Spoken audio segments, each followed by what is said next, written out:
जय श्री कृष्णा। राधे राधे जी। आज की कथा में आप सभी भक्तों का हार्दिक स्वागत है। माँ भगवती जगदम्बा की कृपा सदैव आप और आपके समस्त परिवार पर बनी रहे। और आज है चैत्र मास की कृष्ण पक्ष की एकादशी, पापमोचनी एकादशी। तो सबसे पहले तो आप सभी को पापमोचनी एकादशी व्रत की मंगल शुभकामनाएं। एकादशी व्रत की कथा और पूजा विधि की वीडियो चैनल पर अपलोड हो चुकी है, जरूर देख लीजिए। और अब भगवान श्री हरि विष्णु का ध्यान करके आज की पावन कथा का प्रारंभ करते हैं। सूत जी कहते हैं कि सुखदेव जी को आया हुआ सुनकर पवित्र आत्मा राजा जनक अपने पुरोहित को आगे करके मंत्रियों सहित उन गुरुपुत्र के पास गए। महाराज जनक ने उन्हें बड़े आदर से उत्तम आसन देकर विधिवत सत्कार करने के पश्चात एक दूध देने वाली गौ प्रदान की और फिर उनसे कुशल पूछा। सुखदेव जी ने भी राजा की पूजा को यथाविधि स्वीकार किया और अपना कुशल बताकर राजा से भी उनका कुशल मंगल पूछा। फिर इस प्रकार कुशल प्रश्न करने के पश्चात सुखदायी आसन पर बैठे हुए शांति चित्त वाले व्यासपुत्र सुखदेव जी से महाराज जनक जी ने पूछा, हे महाभाग, मेरे यहाँ आप निस्त्री का आगमन किस कारण हुआ है? हे मुनिश्रेष्ठ, उस प्रयोजन को बताइए। तब सुखदेव जी बोले कि महाराज, मेरे पिता व्यास जी ने मुझसे कहा कि विवाह कर लो, क्योंकि सब आश्रमों में गृहस्थ आश्रम ही श्रेष्ठ है। परंतु गुरु स्वरूप पिता की आज्ञा को बंधन कारक मानकर मैंने उसे स्वीकार नहीं किया। उन्होंने समझाया कि गृहस्थ आश्रम बंधन नहीं है, फिर भी मैंने उसे स्वीकार नहीं किया। इस प्रकार मुझे संशय युक्त चित्त वाला समझकर मुनिश्रेष्ठ व्यास ने तथ्य युक्त वचन कहा। उन्होंने कहा कि तुम मिथिला चले जाओ, खेद न करो, वहां राजर्षि जनक रहते हैं। वे याज्ञिक तथा जीवन मुक्त राजा हैं, संसार में विदेह नाम से विख्यात हैं और वे वहां निष्कंटक राज्य कर रहे हैं। हे पुत्र, महाराज जनक राज्य करते हुए भी माया के जाल में नहीं बंधते, तब हे परंतप, तुम वनवासी होते हुए भी क्यों भयभीत हो रहे हो? उन नृपश्रेष्ठ विदेह को देखो और अपने मन में उठते हुए मोह का त्याग करो। हे महाभाग, विवाह करो, अन्यथा जाकर उन राजा से ही पूछो, वे राजा तुम्हारे मन में उत्पन्न संदेह का समाधान कर देंगे। तत्पश्चात हे पुत्र, उनकी बात सुनकर शीघ्र ही तुम मेरे पास चले आना। सुखदेव जी कहते हैं कि हे महाराज, मैं उन्हीं के आदेश से आपकी पुरी में आया हूँ। हे राजेंद्र, हे अनग, मैं मोक्ष का अभिलाषी हूँ, अतः जो कार्य मेरे लिए उचित हो वह बताइए। हे राजेंद्र, तप, तीर्थ, व्रत, यज्ञ, स्वाध्याय, तीर्थ सेवन और ज्ञान, इनमें से भी जो मोक्ष का साक्षात साधन हो वह मुझे बताइए। तब जनक जी बोले, मोक्ष मार्ग का अवलंबन करने वाले विप्र को जो करना चाहिए उसे सुनिए। उपनयन संस्कार के बाद सर्वप्रथम वेद शास्त्र का अध्ययन करने हेतु गुरु के सानिध्य में रहना चाहिए। वहां वेद वेदांतों का अध्ययन करने के पश्चात दीक्षा लेना चाहिए और गुरुदक्षिणा देकर वापस लौटकर मुनि को विवाह करके पत्नी के साथ गृहस्थ आश्रम में रहना चाहिए। गृहस्थ आश्रम में रहते हुए न्यायोपार्जित धन का अर्जन करें, सर्वदा संतुष्ट रहें और किसी से कोई आशा न रखें। पापों से मुक्त होकर अग्निहोत्र आदि कर्म करते हुए सत्य वचन बोलें और मन वचन कर्म से सदा पवित्र रहें। फिर पुत्र पौत्र आदि हो जाने पर समयानुसार वानप्रस्थ आश्रम में रहें और वहां तप का आचरण करते हुए काम, क्रोध, लोभ, मद, मोह और मात्सर्य, इन छहों शत्रुओं पर विजय प्राप्त करके अपनी पत्नी की रक्षा का भार पुत्र को सौंप देने के पश्चात वह धर्मात्मा सब अग्नियों का अपने में न्यायपूर्वक आधान कर ले और सांसारिक विषयों के भोग में शांति मिल जाने के बाद हृदय में विशुद्ध वैराग्य उत्पन्न होने पर चौथे आश्रम का आश्रय ले लें। विरक्त को ही संन्यास लेने का अधिकार है, अन्य किसी को नहीं। यह वेद वाक्य सर्वथा सत्य है, असत्य नहीं, ऐसा मेरा मानना है। हे सुखदेव जी, वेदों में कुल 48 संस्कार बताए गए हैं। उनमें गृहस्थ के लिए 40 संस्कार महात्माओं ने बताए हैं। मुमुक्षु के लिए शम, दम आदि 8 संस्कार कहे गए हैं। एक आश्रम से ही क्रमशः दूसरे आश्रम में जाना चाहिए, ऐसा शिष्ट जनों का आदेश है। सुखदेव जी बोले कि चित्त में वैराग्य और ज्ञान विज्ञान उत्पन्न हो जाने पर अवश्य ही गृहस्थ आदि आश्रमों में रहना चाहिए अथवा वनों में। तब जनक जी बोले, हे मानद, इंद्रियां बड़ी बलवान होती हैं, वे वश में नहीं रहती। वे अपरिपक्व बुद्धि वाले मनुष्य के मन में नाना प्रकार के विकार उत्पन्न कर देती हैं। यदि मनुष्य के मन में भोजन की, शयन की, सुख की और पुत्र की इच्छा बनी रहे तो वह सन्यासी होकर भी इन विकारों के उपस्थित होने पर क्या कर पाएगा? वासनाओं का जाल बड़ा ही कठिन होता है, वह शीघ्र मिटता नहीं। इसलिए उसकी शांति के लिए मनुष्य को क्रम से उसका त्याग करना चाहिए ऊंचे स्थान पर सोने वाला मनुष्य ही नीचे गिरता है, नीचे सोने वाला कभी नहीं गिरता। यदि संन्यास ग्रहण कर लेने पर भ्रष्ट हो जाए तो पुनः वह कोई दूसरा मार्ग नहीं प्राप्त कर सकता। जिस प्रकार चींटी वृक्ष की जड़ से चढ़कर शाखा पर चढ़ जाती है और वहां से फिर धीरे धीरे सुखपूर्वक पैरों से चलकर फल तक पहुंच जाती है, विघ्न शंका के भय से कोई पक्षी बड़ी तीव्र गति से आसमान में उड़ता है और परिणामतः थक जाता है, किंतु चींटी सुखपूर्वक विश्राम ले लेकर अपने अभीष्ट स्थान पर पहुंच जाती है। मन अत्यंत प्रबल है, यह अजितेंद्रिय पुरुषों के द्वारा सर्वथा अजेय है, इसलिए आश्रमों के अनुक्रम से ही इसे क्रमशः जीतने का प्रयत्न करना चाहिए। गृहस्थाश्रम में रहते हुए भी जो शांत, बुद्धिमान एवं आत्मज्ञानी होता है वह न तो प्रसन्न होता है और न खेद करता है, वह हानि लाभ में समान भाव रखता है। जो पुरुष शास्त्र प्रतिपादित कर्म करता हुआ सभी प्रकार की चिंताओं से मुक्त रहता हुआ आत्मचिंतन से संतुष्ट रहता है वह निस्संदेह मुक्त हो जाता है। हे अनघ, देखिए, मैं राज्य कार्य करता हुआ भी जीवन मुक्त हूँ। मैं अपनी इच्छानुसार सब काम करता हूँ, किंतु मुझे शोक या हर्ष कुछ भी नहीं होता। जिस प्रकार मैं अनेक भोगों को भोगता हुआ तथा अनेक कार्यों को करता हुआ भी अनासक्त हूँ, उसी प्रकार हे अनघ, आप भी मुक्त हो जाइए। ऐसा कहा भी जाता है कि जो यह दृश्य जगत दिखाई देता है उसके द्वारा अदृश्य आत्मा कैसे बंधन में आ सकता है। पृथ्वी, जल, अग्नि, वायु एवं आकाश, ये पंच महाभूत हैं और गंध, रस, रूप, स्पर्श और शब्द, ये उनके गुण दृश्य कहलाते हैं। आत्मा अनुमान गम्य है और कभी भी प्रत्यक्ष नहीं होता। ऐसी स्थिति में हे ब्रह्मन, वह निरंजन एवं निर्विकार आत्मा भला बंधन में कैसे पड़ सकता है। हे द्विज, मन ही महान सुख और दुख का कारण है। इसके निर्मल हो जाने पर सब कुछ निर्मल हो जाता है। सभी तीर्थों में घूमते हुए वहां बार बार स्नान करके भी यदि मन ही निर्मल नहीं हुआ तो वह सब व्यर्थ हो जाता है। हे परंतप, बंधन तथा मोक्ष का कारण न यह देह है, न जीवात्मा है और न वे इंद्रियां ही हैं, अपितु मन ही मनुष्यों के बंधन एवं मुक्ति का कारण है। आत्मा तो सदा ही शुद्ध तथा मुक्त है, वह कभी बंधता नहीं है। अतः बंधन तथा मोक्ष तो मन के ही भीतर है और मन की शांति से ही शांति है। शत्रुता, मित्रता या उदासीनता के सभी भेदभाव भी मन में ही रहते हैं, इसीलिए एकांत भाव होने पर वह भेदभाव नहीं रहता।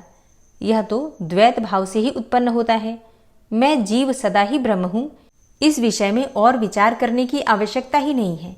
भेद बुद्धि तो संसार में आसक्त रहने पर ही होती है। हे महाभाग, बंधन का मुख्य कारण अविद्या ही है। इस अविद्या को दूर करने वाली विद्या है।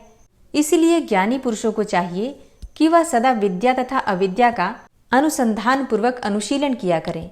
धूप के बिना छाया के सुख का ज्ञान कैसे हो सकता है, उसी प्रकार अविद्या के बिना विद्या का ज्ञान कैसे किया जा सकता है। गुणों में गुण, पंचभूतों में पंचभूत तथा इंद्रियों के विषयों में इंद्रियां स्वयं रमण करती हैं, इसमें आत्मा का क्या दोष है।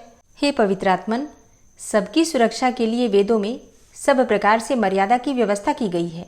यदि ऐसा न होता तो नास्तिकों की भांति सब धर्मों का नाश हो जाता। धर्म के नष्ट होने पर सब कुछ नष्ट हो जाएगा और सब वर्णों की आचार परंपरा का उल्लंघन हो जाएगा। इसीलिए वेदोपदिष्ट मार्ग पर चलने वाले का कल्याण होता है। शुकदेव जी बोले कि हे राजन, आपने जो बात कही है उसे सुनकर भी मेरा संदेह बना हुआ है, वह किसी भी प्रकार दूर नहीं होता। हे भूपते, वेद धर्मों में हिंसा का बाहुल्य है और उस हिंसा में अनेकों प्रकार के अधर्म होते हैं। ऐसी दशा में वेदोक्त धर्म मुक्तिप्रद कैसे हो सकता है। हे राजन, सोमरसपान, पशु हिंसा और मांस भक्षण तो स्पष्ट ही अनाचार है और सौत्रामणि यज्ञ में तो प्रत्यक्ष रूप से सुराग्रहण का वर्णन किया गया है। इसी प्रकार द्युत क्रीड़ा एवं अनेकों प्रकार के व्रत बताए गए हैं। सुना जाता है कि प्राचीन काल में शशबिंदु नाम के एक श्रेष्ठ राजा थे। वे बड़े धर्मात्मा, यज्ञपरायण, उदार एवं सत्यवादी थे। वे धर्म रूपी सेतु के रक्षक तथा कुमार्गगामी जनों के नियंता थे। उन्होंने पुष्कल दक्षिणा वाले अनेकों यज्ञ संपादित किए थे। उन यज्ञों में पशुओं के चर्म से विंध्य पर्वत के समान ऊंचा पर्वत सा बन गया था। फिर मेघों के जल बरसाने से चर्मनवती नाम की शुभ नदी बह चली। वे राजा भी दिवंगत हो गए, किंतु उनकी कीर्ति भूमंडल पर अचल हो गई। जब इस प्रकार के धर्मों का वर्णन वेद में है, तब हे राजन, मेरी श्रद्धा बुद्धि उनमें नहीं है। स्त्री के साथ भोग में, पुरुष सुख प्राप्त करता है और उसके ना मिलने पर वह बहुत दुखी होता है, तो ऐसी दशा में भला वह जीवन मुक्त कैसे हो सकेगा? जनक जी बोले, यज्ञों में जो हिंसा दिखाई देती है वह वास्तव में अहिंसा कही गई है, क्योंकि जो हिंसा उपाधि योग से होती है वही हिंसा कहलाती है, अन्यथा नहीं। ऐसा शास्त्रों का निर्णय है। जिस प्रकार गीली लकड़ी के संयोग से अग्नि से धुआं निकलता है, उसके अभाव में उस अग्नि में धुआं नहीं दिखाई देता, उसी प्रकार हे मुनिवर, वेदोक्त हिंसा को भी आप अहिंसा ही समझिए। रागी जनों द्वारा की गई हिंसा ही हिंसा है, किंतु अनासक्त जनों के लिए वह हिंसा हिंसा नहीं कही गई है। जो कर्म राग रहित तथा अहंकार रहित होकर किया जाता है, उस कर्म को वैदिक विद्वान मनीषी जन न किए हुए कर्म के समान ही कहते हैं। हे द्विज श्रेष्ठ, रागी गृहस्थों के द्वारा यज्ञ में जो हिंसा होती है वही हिंसा है। हे महाभाग, जो कर्म राग रहित तथा अहंकार शून्य होकर किया जाता है वह जितात्मा मुमुक्षु जनों के लिए अहिंसा ही है। शुकदेव जी बोले, हे महाराज, मेरे हृदय में यह शंका हो रही है कि माया में लिप्त रहते हुए कोई मनुष्य निष्पृह कैसे हो सकता है? शास्त्र का ज्ञान प्राप्त करके नित्य अनित्य का विचार करने पर भी चित्त से मोह नहीं दूर होता, तब भला वह मनुष्य कैसे मुक्त हो सकेगा? मनुष्य के मन में स्थित मोह को दूर करने के लिए केवल शास्त्र बोध ही समर्थ नहीं हो सकता। जैसे केवल दीप जलाने की बात करने से ही अंधकार दूर नहीं होता, अतः बुद्धिमान मनुष्य को चाहिए कि वे कभी किसी से द्वेष भाव न रखें। परंतु हे नृप श्रेष्ठ, गृहस्थ में यह कैसे संभव है? अभी भी आपकी धन प्राप्ति की कामना, राज्य सुख तथा युद्ध में विजय प्राप्त करने की अभिलाषा शांत नहीं हुई है, तब आप जीवन मुक्त कैसे हो सकते हैं? अभी भी चोरों के प्रति चौर बुद्धि तथा तपस्वी के प्रति साधु बुद्धि आपकी है ही, अपने पराये का भेदभाव भी अभी आप में है। तो फिर हे राजन, आप विदेह कैसे? अभी आप कटु, तिक्त, कसैले एवं खट्टे रसों का तथा भले बुरे का ज्ञान रखते ही हैं। हे राजन, आपका चित्त शुभ कर्मों में रमता है, अशुभ कर्मों में नहीं।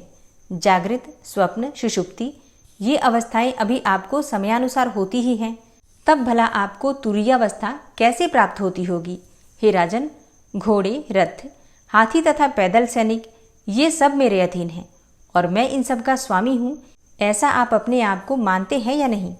आप मधुर भोजन को प्रसन्नतापूर्वक अथवा बेमन से खाते ही होंगे। हे नृपश्रेष्ठ, आप माला और सर्प में क्या समान दृष्टि वाले हैं? हे राजन, विमुक्त पुरुष तो वह कहलाता है जो मिट्टी के ढेले और स्वर्ण को समान समझता हो, सब जीवों में एकात्म बुद्धि रखता हो तथा जीव मात्र का उपकार करता हो। मेरा मन घर स्त्री आदि में कभी नहीं लगता, इसीलिए अकेले ही निष्प्रिय भाव से मैं सदा विचरण करता रहूं, यही मेरा विचार है। निसंग, ममता रहित और शांत होकर केवल पत्र, मूल, फल इत्यादि ग्रहण करता हुआ मैं निर्द्वंद एवं अपरिग्रही होकर मृग की भांति स्वच्छंद विचरण करूंगा। हे पार्थिव, गृह, धन तथा रूपवती स्त्री से मुझ विरक्त चित्त और गुणातीत का क्या प्रयोजन है? आप अनेकों प्रकार की राग द्वेष युक्त बातें सोचते हैं, फिर भी मैं विमुक्त हूँ ऐसा आप कहते हैं। वह सब मुझे तो केवल आपका दंभ ही जान पड़ता है। आपको कभी शत्रु की, कभी धन की तथा कभी सेना की चिंता रहती ही है। तब हे राजन, आप निश्चिंत कहाँ? स्वल्पाहारी अटल व्रत वाले तो वैखानस मुनि हैं। वे इस संसार की अनित्यता को जानते हुए भी इसमें आसक्त हो जाते हैं। हे राजन, आपके वंश में उत्पन्न सभी राजाओं का नाम विदेह या हो जाता है, इसमें भी आप धोखा समझिए, दूसरा कुछ नहीं। जिस प्रकार किसी मूर्ख का नाम विद्याधर, जन्मांध का नाम दिवाकर तथा सतत दरिद्री मनुष्य का नाम लक्ष्मीधर रखना निरर्थक है, उसी प्रकार पूर्व काल में आपके वंश में उत्पन्न जिन जिन राजाओं को मैंने सुना है वे नाम से ही विदेह प्रसिद्ध हुए हैं, कर्म से नहीं।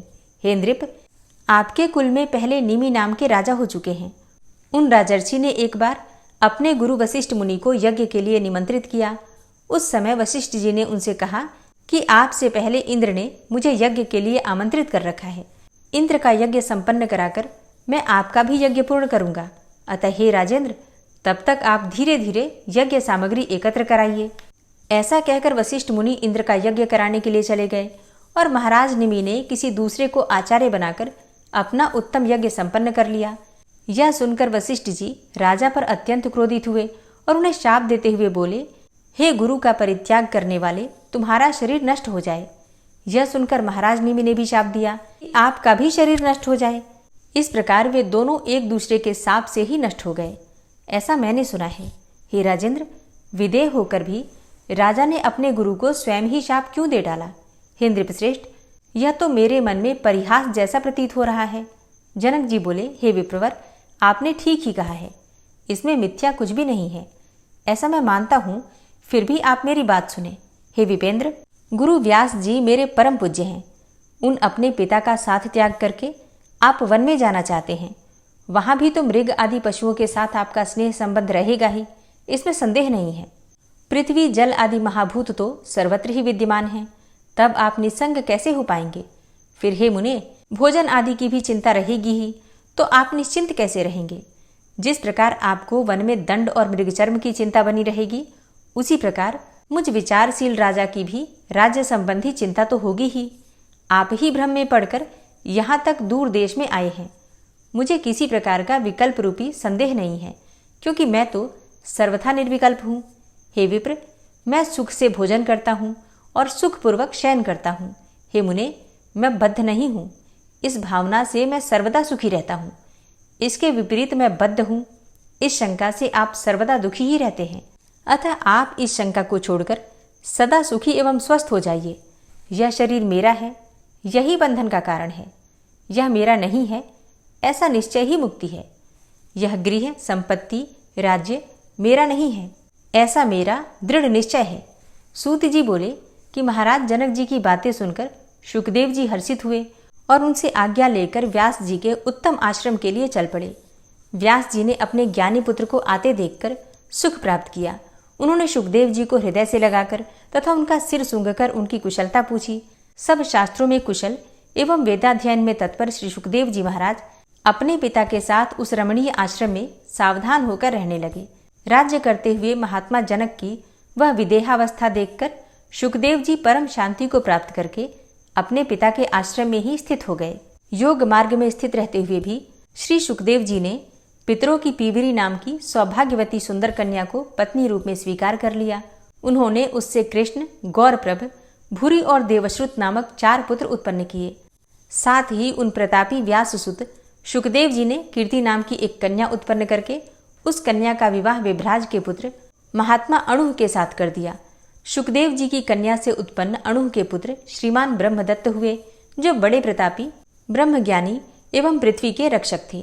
वे कुछ समय के बाद देवर्षि नारद के उपदेश से और परम श्रेष्ठ ब्रह्म तत्व का ज्ञान पाकर योग मार्ग का आश्रय लेकर राज्य का भार अपने पुत्र को सौंपकर बद्रिकाश्रम चले गए और वहां नारद जी के कृपा प्रसाद से प्राप्त माया बीज के उपदेश से उन्हें निर्बाध तथा तत्क्षण मुनिदायक ज्ञान प्राप्त हुआ।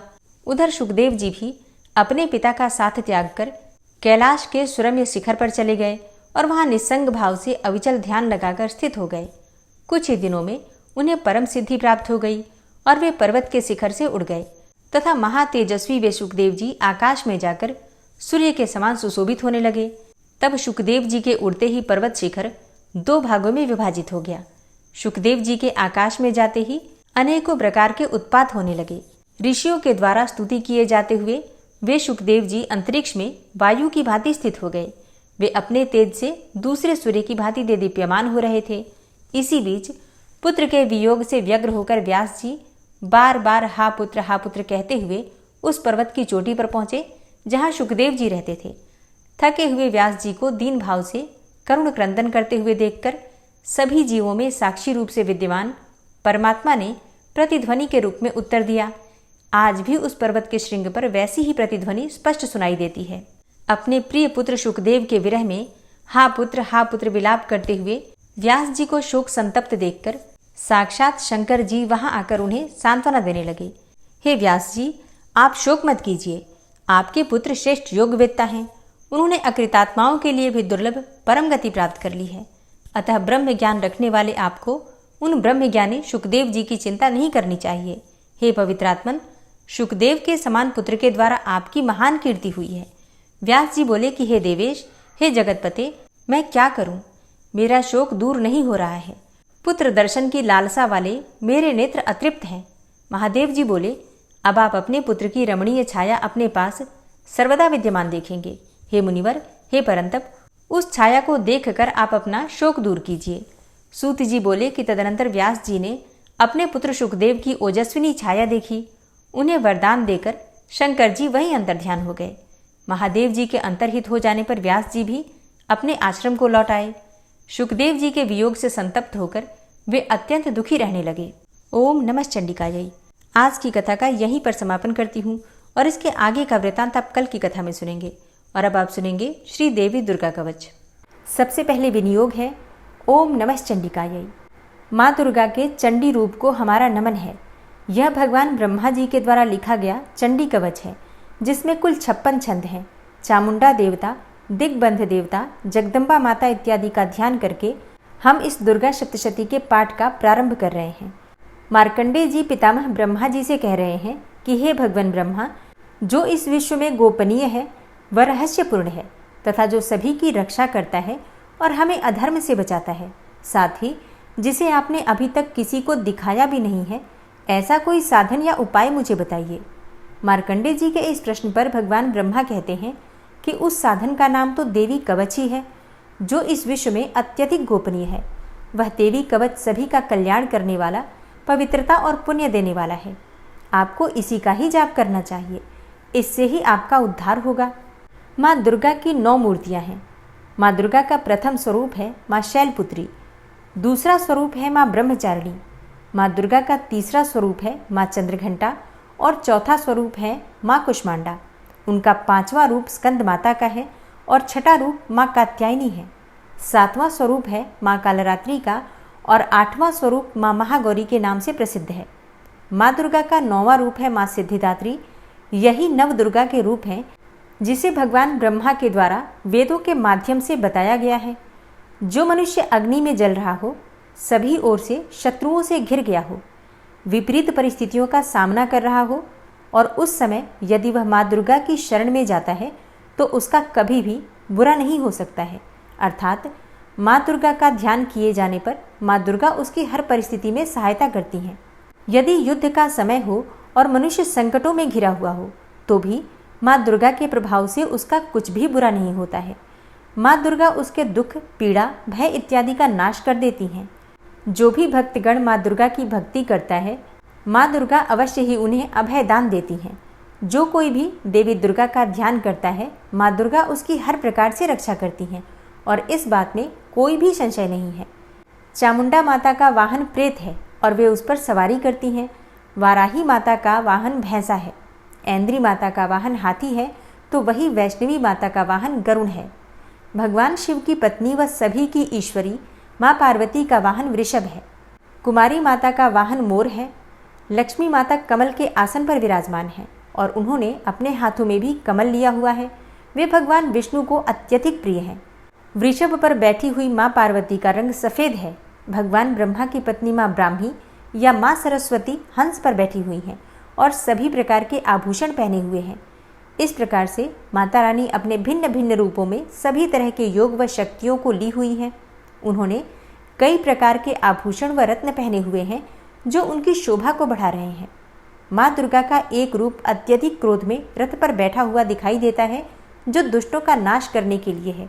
वे अपने हाथ में शंख, सुदर्शन चक्र, गदा, हल, मूसल इत्यादि लिए हुए हैं। इसके अलावा उन्होंने अपने हाथों में खेटक, तोमर, परशु, पाश, त्रिशूल तथा उत्तम कोटि का धनुष भी लिया हुआ है। माँ दुर्गा दैत्यों, दुष्टों व राक्षसों का नाश कर देती हैं, भक्तों का कल्याण करती हैं तथा देवताओं का सदैव हित करती हैं। इसी उद्देश्य के तहत ही उन्होंने भिन्न भिन्न भांति के अस्त्र शस्त्र लिए हुए हैं। माँ दुर्गा के महारुद्र, प्रलयंकारी, पराक्रमी, महाशक्तिशाली, अत्यधिक उत्साही तथा भय का नाश कर देने वाले इस रूप को हम सभी नमस्कार करते हैं। माँ देवी के उस प्रलयंकारी रूप की ओर देखना भी बहुत मुश्किल है, जो शत्रुओं का भय बढ़ाने का कार्य करता है।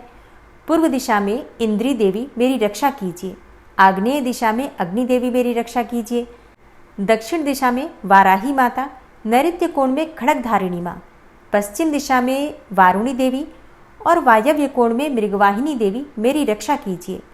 उत्तर दिशा में माँ कुमारी, ईशान कोण में शूलधारिणी, आकाश से अर्थात ऊपर से माँ ब्रह्माणी तथा नीचे अर्थात पाताल लोक से माँ वैष्णवी मेरी रक्षा कीजिए। राक्षसों के शवों को अपने वाहन के रूप में उपयोग में लाने वाली माँ चामुंडा देवी, आप दशों दिशाओं से मेरी रक्षा कीजिए। आगे से माँ जया तथा पीछे से माँ विजया, आप मेरी रक्षा कीजिए। माँ अजिता मेरे वाम भाग में और दक्षिण दिशा में अपराजिता देवी मेरी रक्षा करें। मेरे शिखा की रक्षा उद्योतिनी देवी और माँ उमा मेरे सिर की रक्षा करें, अर्थात उसमें वास करें। आप मेरे ललाट की मालाधारी के रूप में और भौहों का यशस्विनी के रूप में संरक्षण करें। भौहों के बीच में त्रिनेत्र के रूप में और नाक की यम घंटा के रूप में रक्षा करें। दोनों आँखों के बीच में शंख माता के रूप में और कानों की द्वारवासिनी के रूप में रक्षा करें। मेरे कपाल की कालिका के रूप में और कानों के मूल की शांकरी देवी रक्षा करें। नासिका की सुगंधा देवी और होंठ के ऊपरी भाग की चर्चिका देवी रक्षा करें। होंठ के निचले भाग की रक्षा अमृत कला देवी और जीभ की सरस्वती देवी रक्षा करें। मेरे दांतों की कुमारी देवी, कंठ की चंडिका देवी, घंटिका की चित्रघंटा देवी और तालु की महामाया देवी रक्षा करें। मेरी ठोड़ी की कामाक्षी देवी, वाणी की सर्वमंगला देवी, ग्रीवा की भद्रकाली तथा मेरुदंड की धनुर्धारी देवी रक्षा करें। बाहरी कंठ की नीलग्रीवा देवी, कंठ नलिका की नलकूबरी, कंधों की खड़गनी देवी और भुजाओं की वज्रधारिणी देवी रक्षा करें। दोनों हाथों की दंडिनी देवी, अंगुलियों की जगदम्बिका माता, नाखूनों की शूलेश्वरी देवी और पेट की कुलेश्वरी देवी रक्षा करें। स्तनों की महादेवी, मन की शोक विनाशिनी देवी, हृदय की ललिता देवी और उदर की शूलधारिणी देवी रक्षा करें। नाभि की कामिनी देवी, गुहा की गुहेश्वरी देवी, लिंग की पूतना व कामिका देवी तथा गुदा की महिषवासिनी देवी रक्षा करें। कटिभाग की भगवती देवी, घुटनों की विंध्यवासिनी देवी, जांघों की महाबला देवी रक्षा करें और सभी कामनाओं को पूरा करें। मेरी घुट्टियों की नारसिंही देवी, पैरों के आगे भाग की तेजसी देवी, पैरों की उंगलियों की श्री देवी और पैरों के तले की तलवासिनी देवी रक्षा करें। पैरों के नाखूनों की दृष्टा कराली देवी, केशों की ऊर्ध्वकेशिनी देवी, रोम छिद्रों की कौबेरी देवी तथा त्वचा की बागीश्वरी देवी रक्षा करें। माँ पार्वती देवी मेरे रक्त, मांस, हड्डियों इत्यादि की रक्षा करें। आंतों की कालरात्रि देवी और पित्त की मुकुटेश्वरी देवी रक्षा करें। पद्म कोशों की माँ पद्मावती देवी, कफ की चूड़ामणि देवी, नाखूनों की धार की ज्वालामुखी देवी और शरीर की संधियों की अभेद्या देवी रक्षा करें। मेरे वीर्य की रक्षा माँ ब्रह्माणी देवी, छाया की छत्रेश्वरी देवी तथा धर्मधारिणी देवी मेरे अहंकार व मन और बुद्धि की रक्षा करें। हे माँ दुर्गा, आप मेरे प्राणों, व्यान, उदान की समान रूप से रक्षा करें। वज्रहस्ता देवी मेरे प्राणों की रक्षा करें और मेरा कल्याण करें। आप मेरी सभी इंद्रियों, रस, रूप, गंध, शब्द व स्पर्श में बसती हैं। हे नारायणी देवी, आप मेरे सत्वगुण, रजगुण व तमोगुण की रक्षा करें। मेरे आयु की वाराही देवी, वैष्णवी देवी धर्म की, यश व कीर्ति की लक्ष्मी देवी तथा धन व विद्या की चक्रिणी देवी रक्षा करें। इंद्रा देवी मेरे गोत्र की, चंडी देवी मेरे पशुओं की, महालक्ष्मी देवी मेरे पुत्रों की और भैरवी देवी मेरी पत्नी की रक्षा करें। मेरे पथ की सुपथा देवी और उस मार्ग की क्षेमकरी देवी, राजा के दरबार में महालक्ष्मी देवी तथा सभी जगह निवास करने वाली विजया देवी मेरे भय की रक्षा करें। हे माँ दुर्गा, जो भी स्थान या अंग इस देवी कवच में रह गया है और वह अभी भी रक्षा करने योग्य है, तो आप उसकी भी रक्षा कीजिए। आप मेरे पापों का नाश करके मेरा उद्धार कीजिए। माँ दुर्गा की आज्ञा के बिना कोई भी व्यक्ति इस विश्व में एक कदम भी आगे नहीं बढ़ सकता है। हम यदि कहीं भी जा रहे हैं तो हमें अवश्य ही इस देवी कवच का पाठ करना चाहिए और उसके बाद ही प्रस्थान करना चाहिए। इस दुर्गा रक्षा कवच के पाठ से हमें हर जगह लाभ व सफलता मिलती है और हमारे सभी काम बन जाते हैं। हम जब भी माँ दुर्गा का ध्यान करते हैं, वैसे ही हमारे सभी काम बनते चले जाते हैं। उस व्यक्ति को इस पृथ्वी पर बिना किसी तुलना के परम यश और वैभव प्राप्त होता है। जो भी भक्तगण इस देवी रक्षा कवच का पाठ करता है, उसका भय समाप्त हो जाता है, युद्ध में उसकी विजय होती है तथा वह तीनों लोकों में पूजनीय हो जाता है। देवी माता का यह रक्षा कवच देवताओं तक के लिए बहुत दुर्लभ है। जो व्यक्ति इस देवी कवच का तीनों समय श्रद्धा भाव के साथ पाठ करता है, उसे देवी माता की कृपा से तीनों लोकों में विजय मिलती है। वह अकाल मृत्यु के भय से दूर होता है तथा 100 वर्षों से भी अधिक समय तक जीवित रहता है। इस दुर्गा कवच के पाठ से व्यक्ति के शरीर में होने वाले हर तरह के रोग समाप्त हो जाते हैं। उसके शरीर में बनने वाला विष भी समाप्त हो जाता है तथा कोई रोग उसका कुछ भी बिगाड़ नहीं सकता है। जो भी मनुष्य इस दुर्गा रक्षा कवच को अपने हृदय में धारण कर लेता है, उस पर इस पृथ्वी पर होने वाले सभी तरह के अभिचारण मंत्र तंत्र का प्रभाव समाप्त हो जाता है।